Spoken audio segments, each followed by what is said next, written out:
Hey, welcome back to the Pretty Well podcast. I'm Lisa Smith, and today we're talking with Cherie Calbom. Cherie is known worldwide as the Juice Lady. She's a pioneer in whole food nutrition and a well-known name in the juicing world. With a master's of science degree in nutrition and a passion for transforming health through foods, Cherie has authored 36 books. And collectively, they've sold over 3.5 million copies. Her global bestseller, Juicing for Life, has helped over 2 million readers reclaim their vitality. Her latest work, The Truth About Seed Oils, exposes how the heart healthy myth has made us sick and how to heal with real fats. She's served as George Foreman's nutritionist. She advises the royal family of the UAE. She's been featured on Fox News, CBS, ABC, CNN, CBN, TVN, and The Supernatural. Welcome, Cherie. We're so excited to have you on today. Thank you, Lisa. It's great to be with you talking about our favorite topic, right? Nutrition. I think we have a lot in common. Cherie, you are very passionate about helping people heal through foods, and you have been for decades. What brought you to that? What's the backstory? Like so many people that have ended up in this holistic field, I was really sick in my 20s. I had chronic fatigue syndrome, fibromyalgia. I was miserable. I ached all over. I felt like I had the flu all the time. I would sleep 12 hours and wake up tired and swollen glands, feverish. It was just an awful existence. It was like the flu that never, ever went away. And no one could help me. I ran from doctor to doctor and they kept scratching their head and nobody knew what to do. I thought, I've got to take control of myself and get this figured out. I went to some health food stores, talked to people, discovered I was eating all wrong. I love fast food and junk food, and I hated vegetables, and I was a sugaraholic. No You're wonder I was sick. kidding. You're kidding. That's where the Juice Lady started. That's where I started. In the garbage bin, I call it. It was awful. And My so God. I learned about juicing from one of the people I talked to, and I bought my first juicer. And I went on a 5-day juice fast. And on day 5, my body expelled a tumor about that size with What? blue blood vessels attached. I learned later in getting my master's degree, that's angiogenesis, the growth of blood vessels to tumors to feed them. And I learned also about nature's scissors, or I call them God's scissors, the phytonutrients like luteolin and apigenin that cut off that blood supply. And I saw it cut off. It's like, wow, that is pretty amazing. It was in my colon, I'm sure. And I think this happened for me because I was so young and my body was just really working hard to get well. And I had a major result. And I thought, okay, I got rid of this. I'm going to wake up tomorrow and feel fabulous. But I didn't.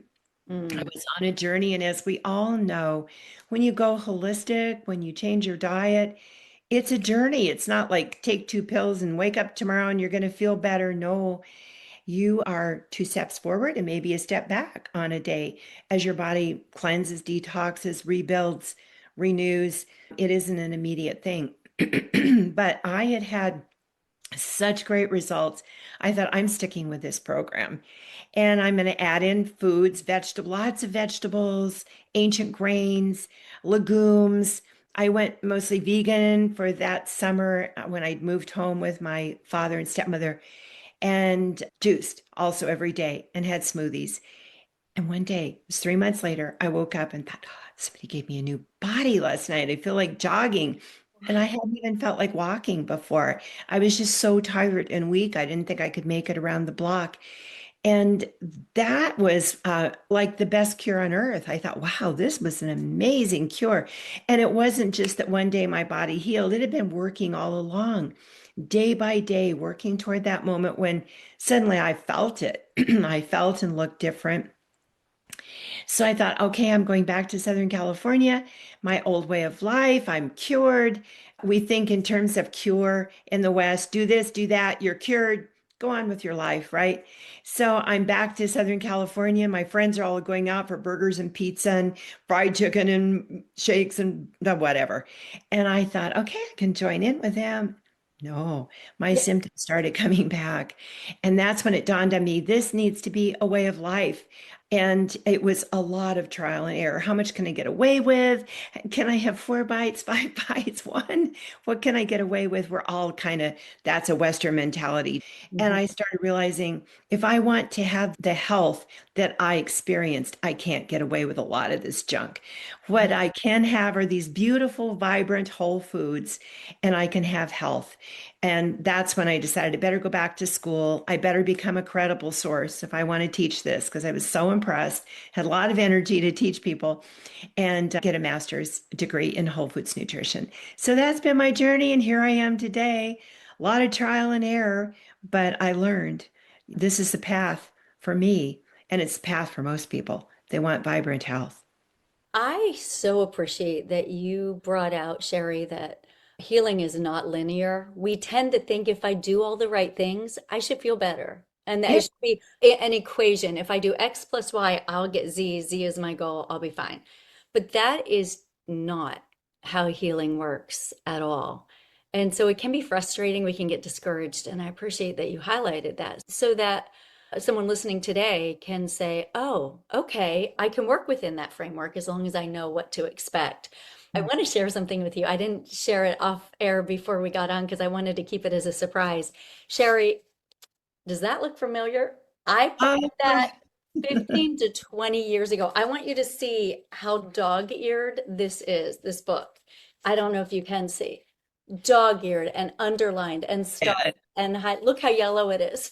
This is that's great. this is Oh, this is probably you'll have to tell us in your series of 36 books which one this was, but the Complete Cancer Cleanse is a very thorough, excellent book that I have used over and over in my life, literally somewhere for 15 to 20 years. I don't know how many years, but a really long time. My kids were little when I bought it, and they're 21 and 23 now. So oh, yes, it's been around a long time. Somewhere in the early 2000s, it came out, and it's still selling after all these years. it's still Oh, valid after all these years, so that's a good thing. So, yeah. along those lines, we're both very passionate about food and the healing effects on the body. But in your experience, I had a private practice for years and I really focused on foods and supplements and detoxing and stress and sleep and all the things. But I've found that we tend to underestimate the role of stress in the nervous system as we're healing. So, what's your take on that? But when we miss that piece of the nervous system, we're still missing something. Huge. It's huge. You're looking at my husband's library behind Wow. me. He's a psychotherapist, and he has always said to me, stress is the number one killer. And I would say, no, it's diet. And now we say it's everything. Everything. And you're right. But stress is huge, and I've seen it in my own life. We all have stress from time to time, and sometimes the stress meter goes off the chart. It's a crazy day in our lives. And how do we bring ourselves back down? It is hard for me. I tend to be an overthinker, an overdoer. I'm like a gerbil. Things are going wrong. I'm going to figure it out and get it done. If it's midnight, I'm going to keep at it. Me too. That is awful. It just throws your whole central nervous system out of whack.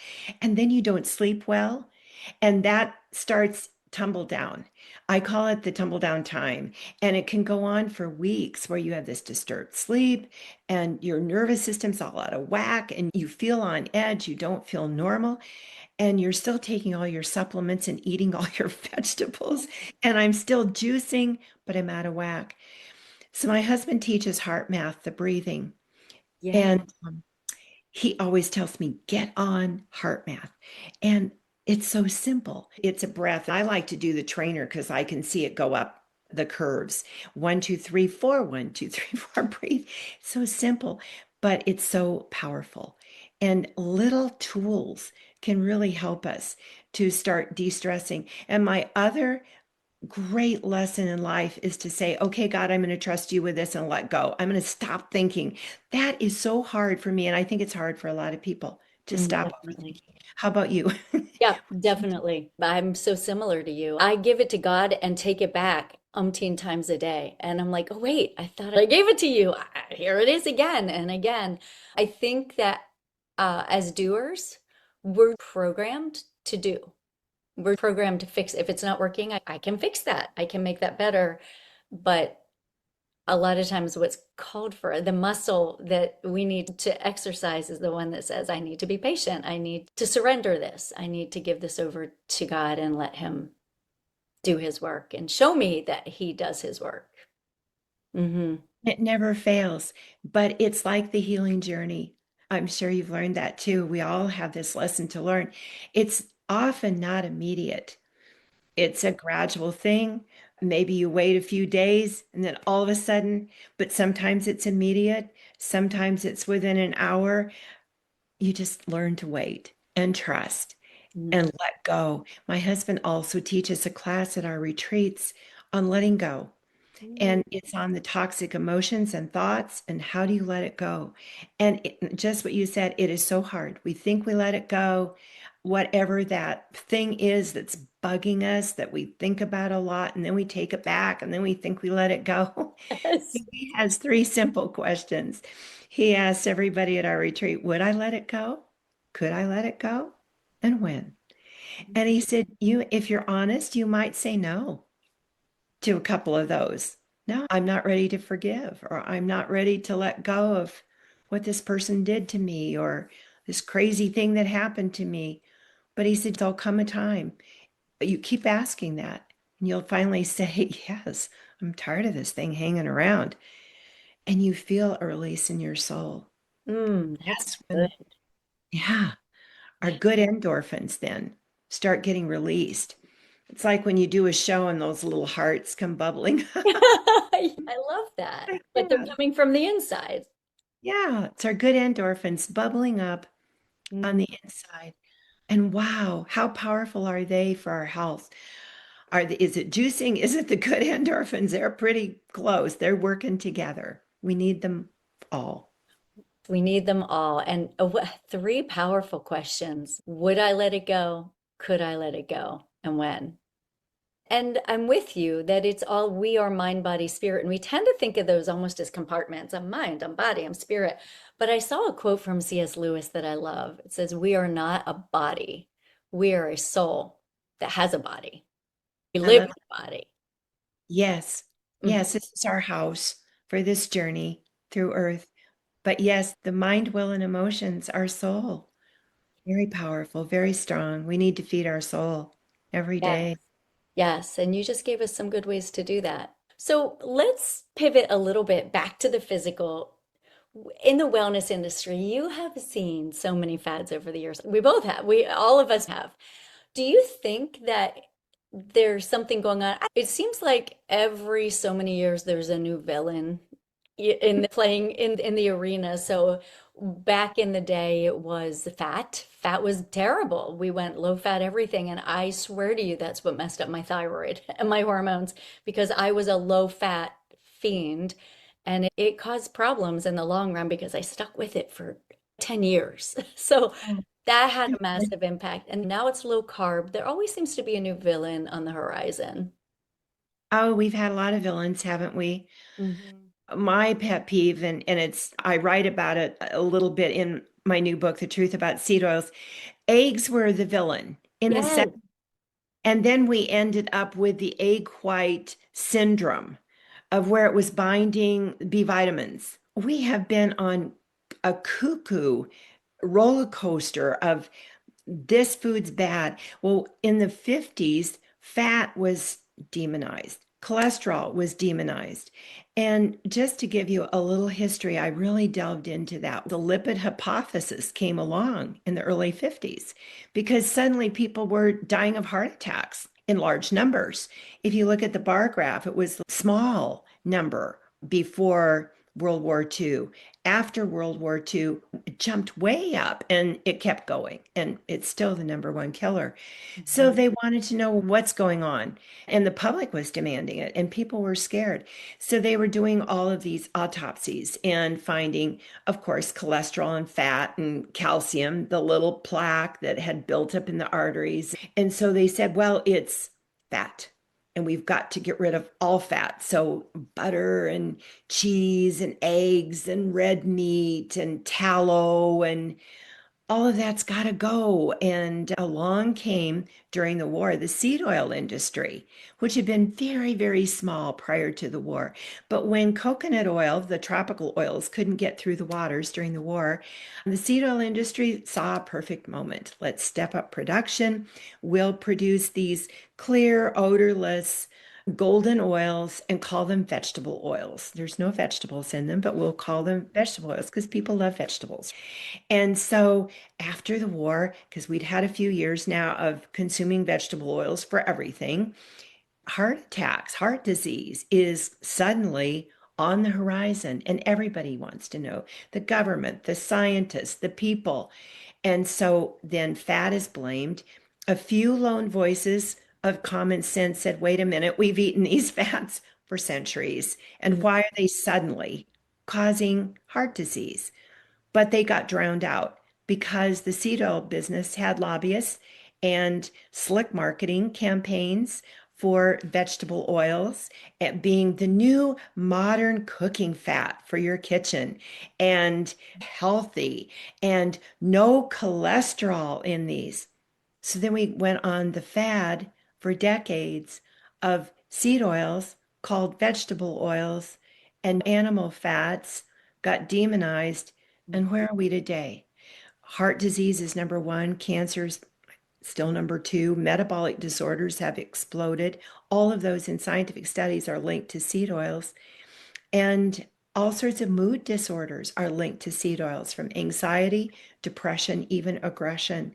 We have studies in The Truth About Seed Oils on those very things. And things are getting worse, not better. And on top of it, this was supposed to make us slimmer. And the no fat diet has made people larger. And Definitely. obesity is on the rise still. So, would you say the main vehicle for seed oils becoming such a mainstream ingredient in our kitchens is was the lobbying? Was there more behind that story? There's more. So it was the industry behind it for sure. They were making money. They're projected to be a $600 billion business by 2031. That gives you a good idea. Billions. Say that again. $600 billion business by when? 20. 2031. Wow. That's I just picked that because it's a nice round number. They're in the 500 and something billion now. But they were in the millions then, which is a big deal for the 50s, and didn't want to lose market share. So they put out a lot of very slick advertising for the American cook and engaged people to write cookbooks all around the new modern vegetable oils. Clear, odorless, can sit on your shelf. You don't have to refrigerate it. And this is the way to go to prevent heart disease because we see it's on the rise. And they got professors and scientists and people in the government to all get behind it and promote this. They gave big donations to the American Heart Association, which was a small organization that wasn't nationwide at the time, and they gave them big donations. They grew, and of course, they were going to promote vegetable oils. Why did it all start? It was waste management. In the turn of the century before last, we had mounds of rotting cotton seeds throughout the country because cottonseed production had really stepped up. And what to do with all these smelly, awful, rotten cotton seeds? Well, they said, let's make oil out of it. It turned into a dark, smelly, awful oil that they used on machinery for lubrication. And then finally, somebody came up with the idea, if we really process it with very high heat, like 500 degrees, lots of chemicals like hexane, other chemicals, degumming agents, we can make a clear oil. We think that will be great for the American cook. And they did it. Then along came Crisco. Let's make a fluffy, hydrogenated oil that will be great for pie crusts and fried chicken. And yikes, that's full of trans fats, as we know, and America kind of woke up to that. But That has been our dark history of seed oils that brought us to this day. Those voices that tried to speak truth got drowned out. They were the scientists, the doctors, the professors. They all got threatened. You won't get promoted. You won't be invited to the conferences to speak. Your papers won't be published. You will be demeaned and rejected by your community, which happened. I've read the stories of a number of scientists. One was even spit on at a conference when he brought up the opposite point of view. So we've worked as a concerted effort in this nation to push out all the common sense voices, the opposite point of view, and Mhm. only one was promoted as valid, and that is seed oils.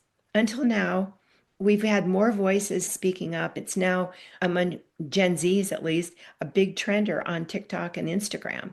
A lot of young people are really waking up to the dangers of seed oils and speaking out. I keep saying it's only us, grassroots, speaking up to each other that is going to change this because government will not.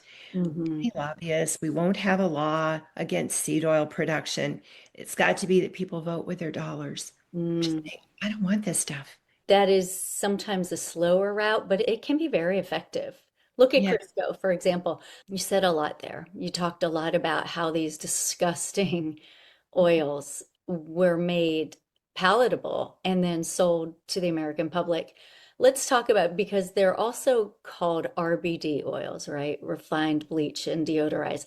Let's, for our listeners, really unpack what that means. You said it, but let's really unpack it so that they can visualize it and say, oh, if I have this bottle of, and they don't see vegetable oil as seed oils. We know that's what they are, but that connection isn't always being made. So if in your pantry you've got this beautiful clear oil that you fry some food with or saute things with, let's double think that because let's talk about what that actually is from an RBD standpoint. So that is seeds that, like rapeseed for canola, or the corn seed, or the soy seed, grape seed. All of these have been advertised as very heart healthy. Sunflower seed oil, safflower seed oil, rice bran oil, cottonseed oil. So those are the oils that we're talking about. And we're going to take a big vat of those seeds and start processing them, breaking them down so that we can extract the oil, heating them in big vats to very high temperatures, like 500 degrees or more. We know that high temperatures break the double bonds of these polyunsaturated oils. So if you look at organic chemistry and you see a string of carbons and hydrogens, with these polyunsaturated oils, there's more than one set of double bonds in there. And so those double bonds can be broken very easily. What with heat, definitely. With high heat, yikes, we've got really toxic byproduct. Now we've got toxins being created, but the heat is necessary, they see, to get that oil extracted out of those seeds. And then it goes to more processing, bleaching, so that that dark color isn't there, the chemicals for deodorizing so we don't have a smelly oil, and degumming agents. And by the time it makes it through these vats of, if you see it, nasty looking stuff. Joe Mhm. Rogan had a videotape on one of his shows talking about seed oil, and it looked nasty. Mhm. All of this stuff going through its process. By the time it rolls out to the American public, it looks nice, it looks pretty, and it doesn't smell. Right. And it sits in a glass bottle, and they always say, put your oils in dark bottles like olive oil, avocado oil, and so forth, because light breaks it down into toxic byproducts. No, these are in clear bottles. They're already broken down and they're always so toxic. You don't have to worry about Yeah. it. Yeah. And manufacturers love them. They're in every snack food there is, practically, even your health food store. Boxes of crackers I've gone through with my little magnifying glass, and vegetable oil is listed, or seed oil, or canola oil, or sunflower, or safflower oil. It's in almost everything. Salad dressings, even the health food store, many of them, health food store, healthy so-called brands of salad dressing have the seed oils in them. There's just a few brands like Bragg's and I think Newman's Own has a vinaigrette with just olive oil, but you really have to search. And your chips now they're going more toward olive oil or avocado oil chips, but for so long all the chips were fried in bad oil. It's like right down the line. I went even to a big box store, to Costco, to get a lot of things this last weekend. I saw it looked like a healthy dog treat. Look on the label. No, vegetable oil is listed down there. I'm thinking even our pets. So it's reading labels and restaurants. That's the other thing. Going out to restaurants, almost all of them are using the seed oils. So we get this beautiful plate of food. It looks lovely and it's cooked in vegetable oil, seed oil, and the dressings are made with seed oil. So there are some restaurants you can go to get the app Seed Oil Scout. There's even a free trial. I think you can get an app for free for a while on your phone and show you which restaurants in your area are seed oil free. They're using just olive oil, maybe avocado oil, coconut oil, things like that. But we're bombarded. It's everywhere that we're bombarded with the seed oils. And we have to be good scouts. Yeah, thank you for unpacking that. It's so important to realize that because in the back of our mind, there's so much information coming at us and we can get decision fatigue and just like you talked about your journey, like, can I go back to my old way of eating? We get this little voice in our head that says, is it really that bad? Do I really have to pay attention to this? But when we think about the epidemic of chronic inflammation we have in our country, it's rampant. And we look at how seed oils are a main root cause of chronic inflammation. We can see they really are that bad. Yes. And they don't taste bad and they don't smell bad and they don't look bad. But if you just saw one, if you had took one whiff of those before they were refined and deodorized, you would Oh, never have that in your house. you would never eat it. I'm Mm-mm. glad you brought up inflammation because there's another aspect to seed oils that we don't talk about very much, and that's the overconsumption of omega-6 fatty acids. Oh, yeah. The Let's talk poly, about that. yeah. Hmm. And that overconsumption directly is correlated with inflammation. And how do we end up there? Because omega-6s are good for us in the right amount. But what is happening to us in the West is a great imbalance. It would be like a teeter-totter of imbalance because we should have a ratio of about 1 to 1 to 4 to 1, omega-6 to omega-3. We're getting about a 15 to 1. I bet you some people are getting almost none of the omega-3s. That is a direct contributor to inflammation. It's inflammation behind everything, Everything. any disease, joint pain, and headaches. I had a young woman that got rid of her headaches when she got rid of seed oils. She had migraines. But fibromyalgia, chronic fatigue syndrome, cancer, heart disease, diabetes, it goes on and on. In our chapter 2 of The Truth About Seed Oils, we have the studies that link up seed oils to all the conditions I'm naming, and obesity and metabolic disorders, and for women, hormone disruptors, all sorts of hormonal problems and issues.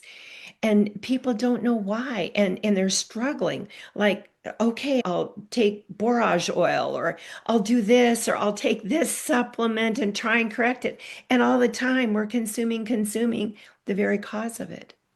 Great point. Let's talk about two things I want to bring up based on what you just said. First of all, some of those oils like borage, that's an omega-6. It's a great oil. Omega-6s, as you said, are essential for us, but we get this huge disproportionate amount, which we just can't keep up with the threes then. We just can't eat enough salmon or take enough omega-3s to offset that imbalance. Let's specifically talk about what these oils are doing to hormones, especially women's. Yes, especially women. So they're hormone disruptors. We can end up with big imbalances of hormones and all out of whack when it comes to that. And I'm wanting to go into some other issues that women face as well, like thyroid. Some of these oils are goitrogens, like soy oil is a goitrogen. So it blocks iodine absorption from the thyroid gland. And they've linked some of these oils to thyroid issues, insulin resistance. It can be connected with that. And so people end up with lots of struggles with their weight and with their hormones. Getting these oils out of the diet for some women has been life changing. Mm-hmm. Absolutely life changing. Mm-hmm. Yeah, what are the mechanisms behind? I understand the goitrogen with the thyroid, but even for the insulin resistance, what's happening there that's driving that insulin resistance? So, if your cells are not able to take up the insulin, I call them like the little doors that open and close. So, when those have been disrupted, and the seed oils can do that, then insulin's not getting in. Mm. So, we've got what's called insulin resistance, and And that triggers all sorts of problems. it sure does. Every metabolic problem you can think of, but are they blocking the receptors or are they altering the cell wall? Oh, they're altering cell walls. I'm glad you brought that up because our cells are made up of fat. Our cell walls are made up of fat. Mhm. They want the good fat from coconut oil and avocado and olive oil and some animal fats and some saturated fats like C16 and C18 are important for many of these cell membranes.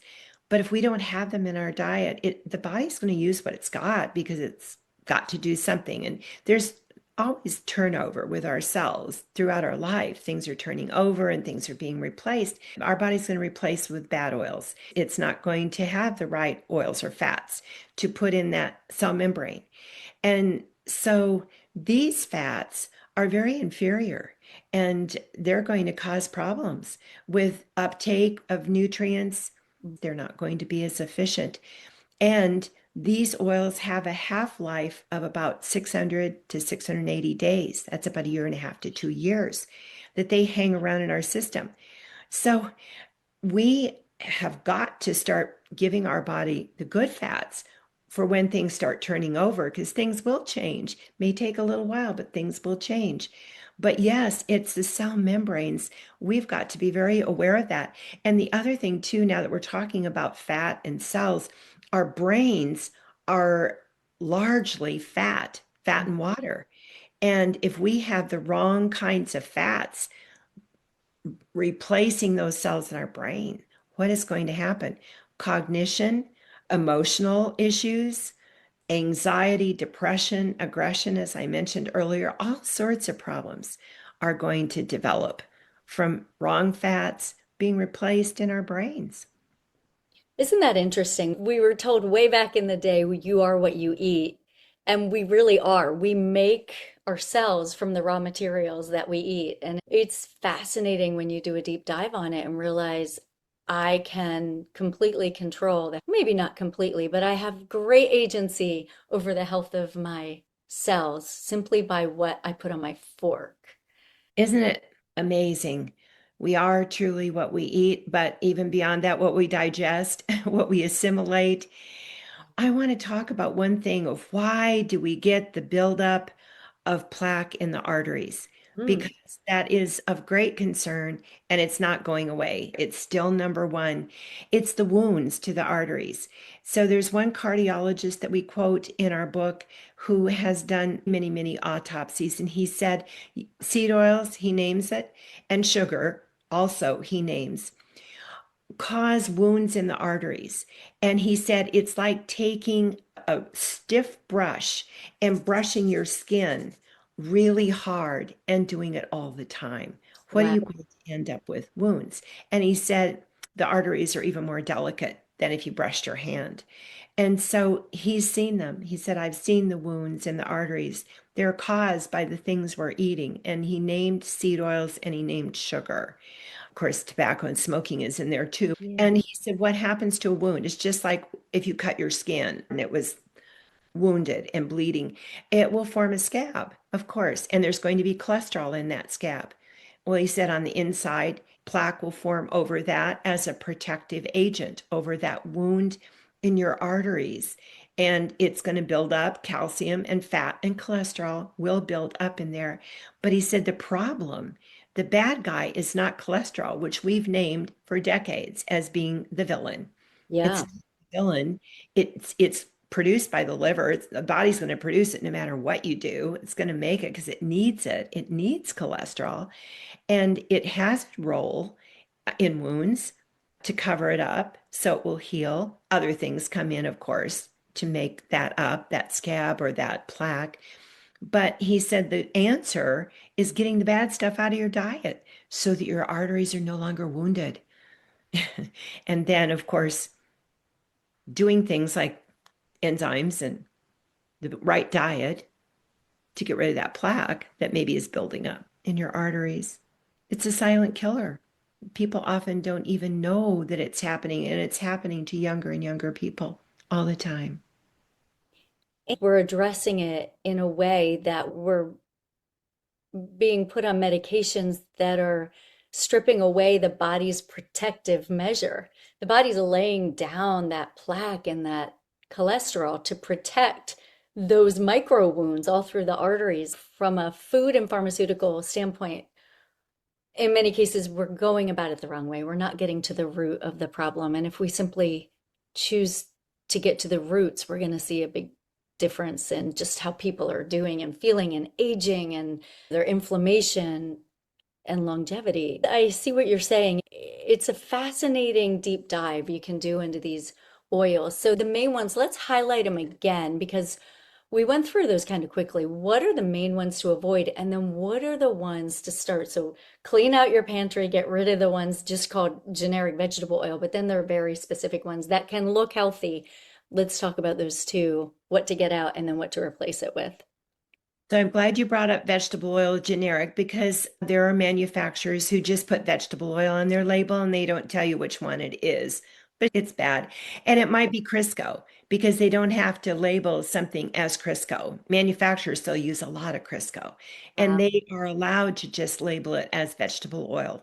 Or they can label it the oil they chose, like canola or corn, whatever. So we don't know what has actually gone in there. But the ones they're sometimes referred to as the hateful eight Mhm. plus a couple. It would be canola, and that was for years advertised as very healthy. And Yeah. restaurants are even proud of it on their menu, cooked in canola oil, because that got people's attention. Oh, yeah, I want to eat at this restaurant. They only use canola oil. Well, it's made from rapeseed, and rapeseed is a genetically modified seed. So it's a huge GMO product to start with, which is bad in itself. And then it's gone through all this processing. So it's double bad. Yeah. On top of that, grapeseed for a long time was advertised as very healthy. And I had some years where I recommended grapeseed oil. It's like, yikes. Oh no, I can't believe I did that. We didn't know. And then safflower and sunflower and a lot of health food store products will still proudly label safflower or sunflower using only safflower oil in this mayonnaise or whatever, but it's still in the category. Unless it's cold processed, then you don't have all of that heating and treating, but you're still going to have the polyunsaturated fat. Then rice bran oil, cottonseed oil, corn oil, soy oil, all of those are in the unhealthy seed oil category. So reading labels is really important. It's easy for us to go buy a different jar of cooking oil. We can easily go buy avocado oil or olive oil or a big container of coconut oil. It's everywhere now. We have lots of choices, but we have to be good detectives to see where they're sneaking it in our store-bought foods, our packaged things. On top of those three oils, sesame oil is a good one. Get cold processed, but it's fine. And then the two nut oils, almond oil and macadamia nut oil. Ghee, which is clarified butter, is another good one. Butter, I always like to say in smaller amounts, but butter's good. And tallow Mm. is for those that eat animal products. Those are fine. And they were so demonized for so many Mm. years. Somebody said to me at dinner not too long ago, friends, I thought that was a killer. I thought beef tallow was a killer, like it would cause heart attacks. Yeah. No, because people had eaten tallow probably for centuries. Who knows how far back it goes? They've eaten tallow and butter and animal products, cheese, and red meat for centuries and Yep. didn't have these problems. So along came I call them the artery wounders, and they had problems. And we had problems. I'm glad you brought up even in our health food stores because if you go to a health food store or a Whole Foods, you're going to see so many salad dressing options. And I've had people say, but it's organic canola oil in that dressing. You still have the refined, it's still refined, right? Yes, It's still deodorized, it's still highly heated, which means it's rancid. And if yes, you ever smell something rancid, you're not going to eat it. But now they've deodorized it, so you can't tell. right. But I agree with you. Bragg salad dressing is a good option. Another one is Primal Kitchen. That one uses avocado oil. That's a Right. good. And once in a while, you see a really small mom and pop brand that'll do olive oil and balsamic vinegar. That's another great tip for going to a restaurant. If you're getting a dinner salad with some kind of protein on it, you can just get olive oil on the side if they have it and Mm, balsamic yeah. vinegar. What about peanut oil? Peanut oil falls in the seed oil Okay, category of darn. I didn't know. That was one I never knew which category that one landed in. Yeah, it landed in the avoid category, the seed oil one. But we do have a lot of good choices. Yeah. And coconut oil has a lot of great fatty acids in there. The MCTs, the medium chain triglycerides, which the liver loves to burn. And so it's known as the slimming oil. And it doesn't have a high smoke point, though. You have to keep your temperatures more medium to low, or it'll start smoking and breaking down, denaturing. But it is an excellent oil to include in our diet. And I wrote years ago in early 2000s, The Coconut Diet, and several other authors wrote about coconut oil as well. And we brought it back to the West. Prior to that, you could only find little jars, Oh. expensive, in health food stores, and Yeah, it came on the you get scene. those big tubs in Costco. Yes, thankfully, and it's more cost effective. So I use a lot of coconut oil, but I use the others as well. I use a little of everything, and good fats bring satiety. And Mm. that really helps. Like you said, to go low fat or no fat, it really wreaks havoc. The opposite is true. When you get some good fats in your diet, you feel more satisfied. You feel full after a meal. You feel like you've really had good food. And so it helps in managing weight as well.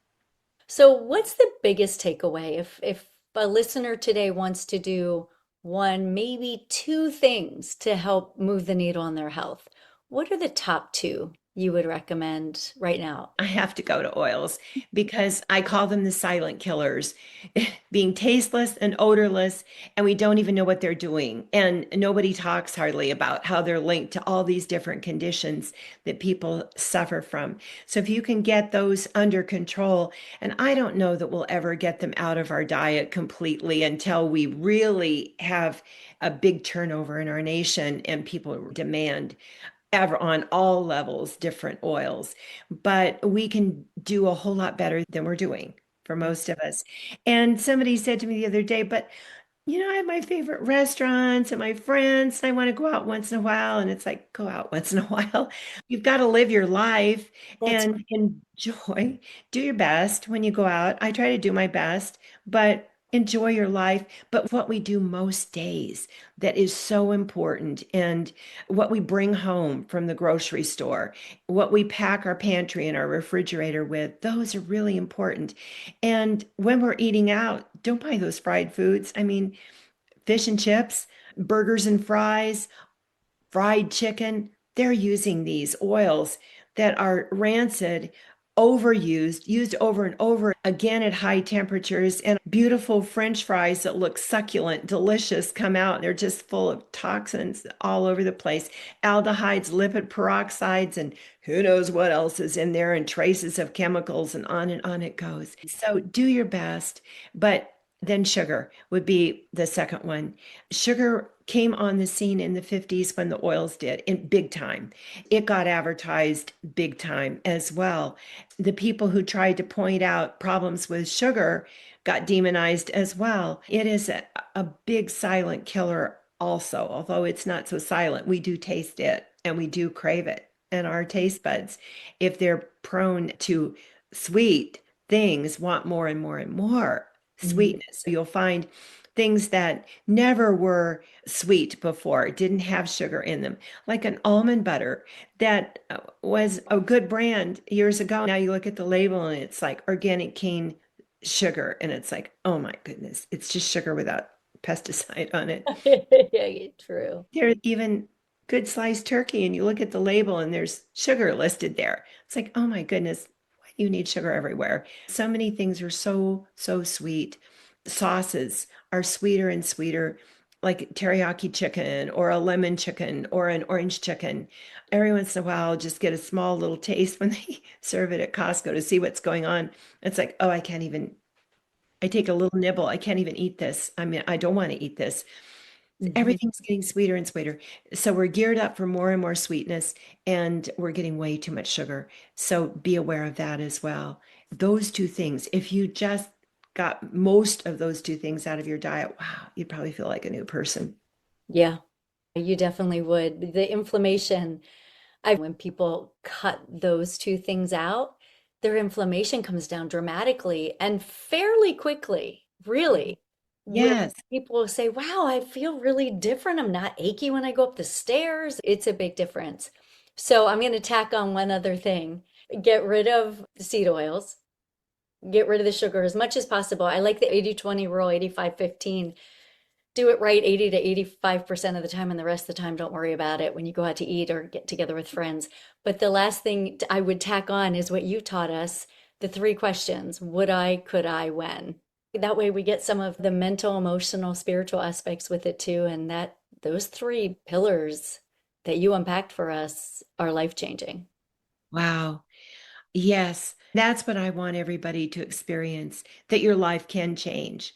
So many people are miserable. You mentioned joint pain and stiffness, and wow, people say I get out of the bed in the morning and I feel horrible and I ache all over, or I just can't work out like I'd like to, or I can't even go for the walks I want.